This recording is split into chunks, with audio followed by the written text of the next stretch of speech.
You can't think of one actor or actress or celebrity that you think is sexy? Wow. Well, if you think of somebody, let me know. Anyway, moving on. Oh, we didn't finish talking about the housewives, the different We did finish characters. talking about the housewives. What do you want to say about them? Oh no, Sheree and her domestic abuse. Oh, that was sad. That was sad. Yeah, no, I'm glad she's bringing it up and she's bringing it, to light, letting people know that this stuff happens. Yes. Um, Portia, I wish mm, Portia would go away. I can't stand her. I've never liked her. Candy, What's wrong with Candy? Candy. I mean, just overall, like the whole argument between Portia and Shamia about, she was like, "Oh, I can't get over there because I can't afford the plane ticket." I'm like, "Girl, you driving a fucking Rolls Royce. You can afford a You ticket." know that thing's leased. You know it's leased. You know it's leased. She didn't own that Right, shit. but still, regardless, even if she's leasing it, if you can lease a Rolls Royce, you can get a ticket to go to Africa. You can lease a Rolls Royce for like a couple thousand a month. I mean, to make to Africa is like $10,000, whatever she said, first class, or whatever she said. She didn't have to go first class. She's like, I can't do coach my back. She's so annoying. I can't stand her. Ugh. Oh, and speaking of destination weddings and stuff like that, I have an issue with this. Destination weddings. Nobody's speaking of that. You just brought that out of thin air. But go on. Now I put it on the topics. I know, but that's not. Nobody's speaking of it. You said speaking of destination weddings. Nobody said anything Because about weddings. she's Shamia's going to get married in Africa. That's a Oh, destination wedding. you're right. I'm an idiot. Continue. Jesus. Go on. So here's the thing. I've been invited to go to weddings that are in other cities, states, regions, countries, whatever the case may be. Yes. And here's my thing with it. Now, I'm the type of motherfucker that if you're getting married, first of all, I'm happy for you, but I'm a regional bitch, okay? Like, if you're getting married, I'm doing Texas, Oklahoma, Kansas, the Carolinas, Tennessee, Arkansas, Florida, maybe California, maybe New York. And that's, pretty much the Southeast and maybe a few states in the Midwest.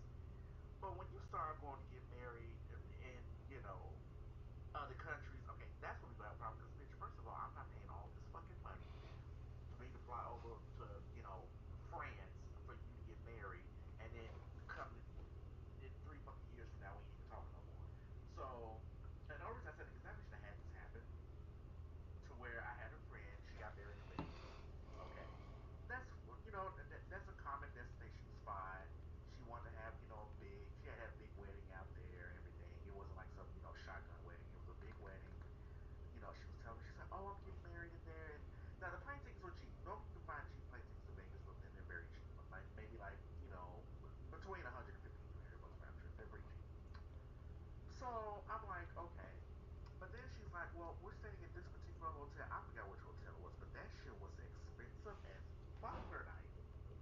And I'm like, okay, well, I'm like, the rooms are kind of expensive. This is more I want to pay for. And this is before they add that stupid ass resort fee. And I'm just like, I don't know if I can stay that many days and, that type of thing just to watch you and this motherfucker walk down the aisle for, all 30 minutes. So I was like, I'll look into it. So turns out, later on down the road, I just told her I couldn't go. Just it was mainly because I didn't have the funds, and I couldn't take the time off of work. It was a combination of things why I didn't go. So, and it's a good thing I didn't go because I don't even talk to the bitch no more.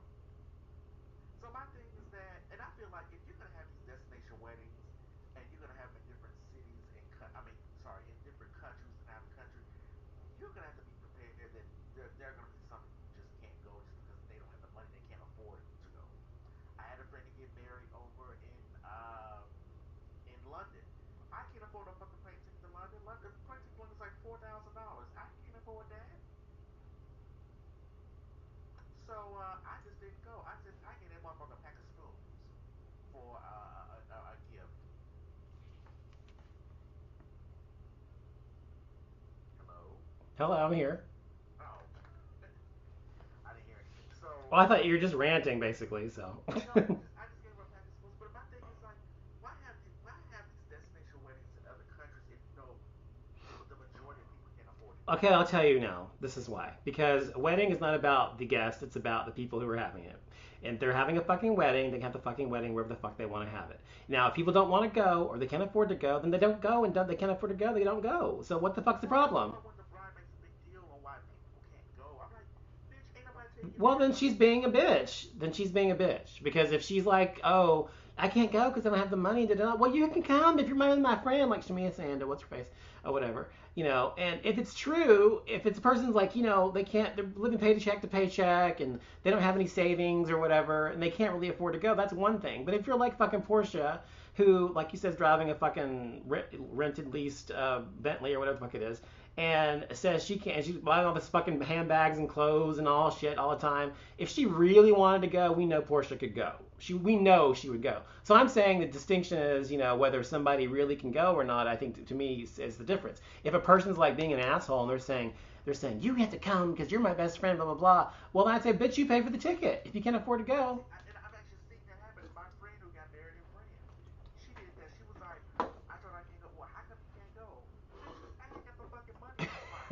I got $4,000 just for a plane ticket. Yeah, yeah. Then I gotta pay for hotel, which is gonna be it's France, it's probably gonna be expensive as fuck. And I know your bougie Well, bitch if is it's in staying Paris, at the Super 8. if it's in Paris, it is expensive. Yeah.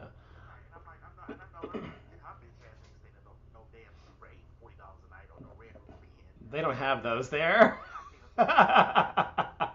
You can stay at a hostel. You can stay at a hostel for like $50 a night. No. I don't blame you. I would not have gone if I didn't have the money. I would not have gone. And Now, the thing I did because, like I said, I don't even talk to the bitch no more. I right. can't tell you the first. I See, can't tell you where that bitch is at right now. yeah. Well, I know we had when I had our wedding in 2009.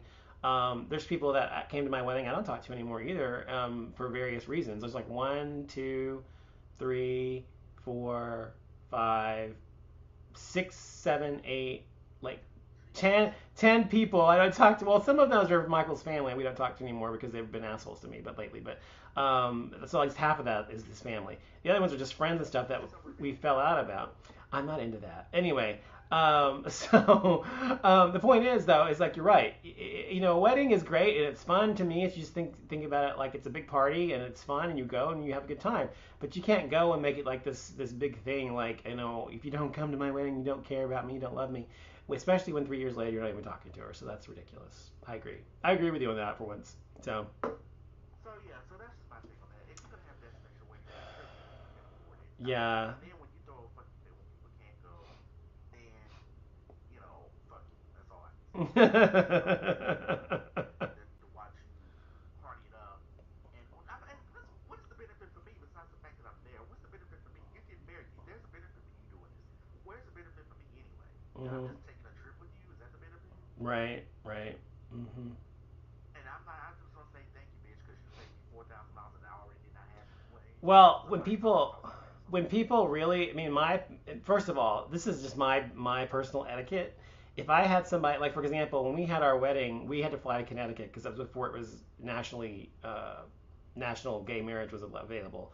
So we had to fly to Connecticut to have our marriage, and we invited friends and family to come with us. So my mom came with us, and my best friend Ken came with us. And we paid for their tickets out there.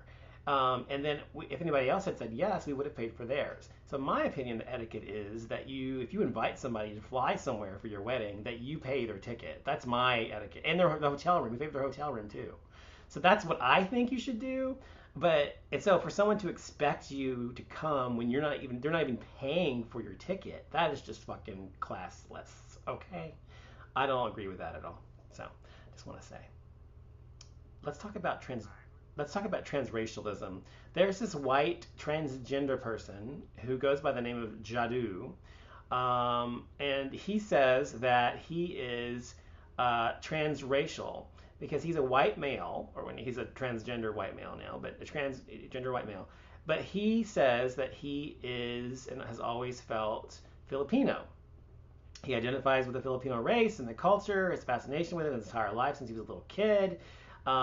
He lives there as much as possible, and da da da da. Anyway, so I'm curious. I don't know if you remember that whole woman, that stupid woman, Rachel Dozell or whatever, the white woman who said she was an African American, and she was like the head of the NCAAP or whatever in Seattle or something.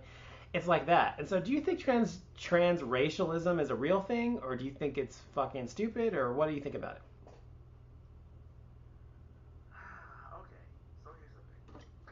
I feel like you can when you're raised around certain ethnic groups or nationalities or those Yes. type of things that you become Yes. accustomed to what they do. It's almost like you almost feel like you are part of them. Yeah. So now that part of it is true that you become accustomed to language and just the everyday lifestyle and that type of thing. Now that I do believe, okay. But the fact that you're calling yourself transracial just because you're into, you feel more of a Filipino, Yeah. um, to me that's kind of stretching it. Why? I mean, well, because at the end of the day, he's still, what is he? He's white, right? Mm-hmm. Okay, he's still a white. You could just say that you're a white male that you're just a white male who lives in the Philippines and you lived there all your life, so that's what you're accustomed to. There's nothing wrong with that. Okay. So Just like then. if it was me, if I was in the Philippines Mm-hmm. and I was raised by Filipino individuals and I Mm-hmm. went, but had, you know, became accustomed to Filipino life and Yeah. food and Yeah. everything like that, Uh-huh. I'm pretty sure I would feel as if I was one of them, but physically I look different. So I mean, Well, this is the thing though, is that race is a human construct. Race does not exist except for in our minds. Because race is only because truthfully we're all the same race, we're the human race. The only thing that distinguishes race is physical characteristics. It has nothing to do with your humanity or anything else. And but that's the only thing that physically dictates race. But outside of that, in terms of the human construct of race, we as human beings what we when we say race, I've said this before many times on my own show and on this show. I've said many times. I've said that to me, racism and race in general is really more about being against someone's culture than against someone's skin color or whatever physical characteristics that are about them. So, for example, and a lot of times it's not that way. I mean, like neo-Nazis and things like that think, of course, white people are supreme and they're somehow physically superior to other races, which is fucking bullshit and stupid. But so there are some people who think that, of course. But generally, like for example, if you grow up, like you said, you grow up in a specific place, your culture that you identify with. If you are, for example, a black male and you grow up in the middle of Beverly Hills, California, that black male is going to have a completely different identity than a black male who grows up in Compton.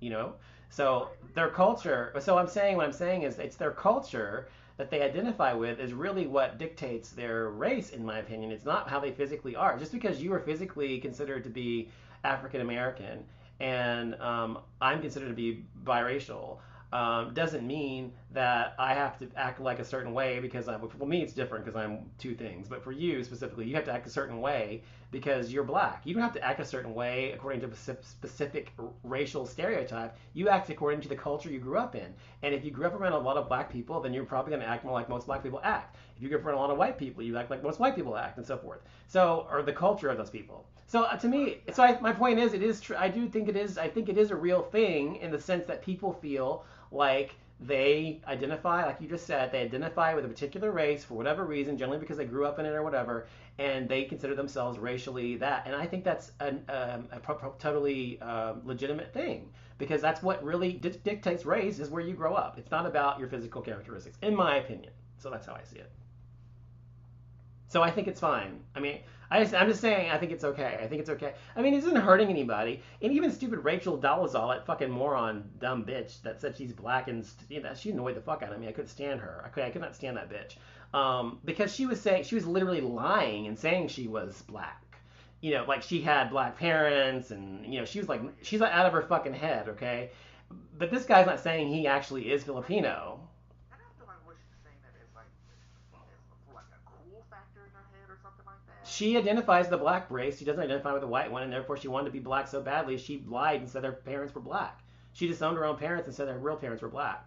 It's Right. ridiculous. I And mean, I saw some photos of her where some of those photos you would think she was just a light skinned black woman. yeah, when I first saw the whole story, I thought she was a light-skinned black woman until I saw the story and saw she was actually Caucasian. But she went to a tanning salon every other day or something, and she permed her hair so it'd be kinkier or whatever, and like a fro. And so she did those things specifically to look blacker than she actually because she wasn't black at all. But here's the real thing: when black women get their hair permed, actually like just straight, doesn't make it kinky. No, no, it does not. Well, black people, you said. I'm sorry.